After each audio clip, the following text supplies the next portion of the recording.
Comment faire une bonne recherche de mots-clés pour ton site internet? Je t'explique toutes les étapes clés et je te donne aussi un conseil contre-intuitif mais hyper important à la fin de cette vidéo. Alors pour commencer, tu vas identifier tes concurrents directs, ceux-là tu les connais, mais n'oublie pas aussi tes concurrents indirects, en tout cas tes concurrents sur Google. Exemple, tu vends des croquettes pour chiens, très bien.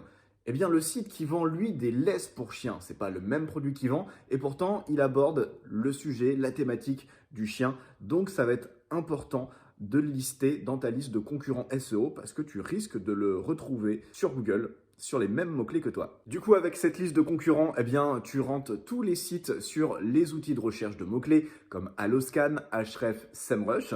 Tu regardes tous les mots-clés sur lesquels ils se positionnent déjà et puis tu fais une liste dans un Google Sheet pour conserver uniquement ceux qui t'intéressent. Si tu as un site qui a déjà pas mal de contenu, pas mal de pages, tu peux aussi aller faire un tour sur ta Google Search Console où tu vas avoir pas mal de mots-clés intéressants à récupérer. Après ça, la prochaine étape, c'est simplement de faire fonctionner ton cerveau, si c'est pas trop te demander. Tu vas essayer de te mettre à la place de ton persona, voir quel type de recherche il pourrait faire, quel type de recherche où toi, tu auras une réponse intéressante à proposer, il pourrait faire. Tu vas taper ce qu'on appelle des keyword seeds.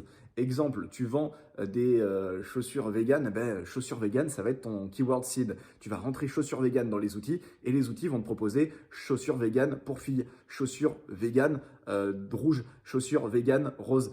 Maintenant, le conseil contre-intuitif qui va pourtant te permettre d'acquérir un petit peu de trafic, contre-intuitif par rapport à tout ce que je t'ai dit depuis le début de cette vidéo, c'est de ne pas se fier uniquement aux outils de recherche de mots-clés. Les outils ne connaissent pas 100% des requêtes qui sont tapées sur Google et c'est là où va falloir être malin. Va falloir s'intéresser à son client, discuter avec lui. Si tu es dans un poste où tu n'es pas au contact de ton client, eh bien demande à ceux qui sont sur le terrain, ton service client, tes commerciaux, etc.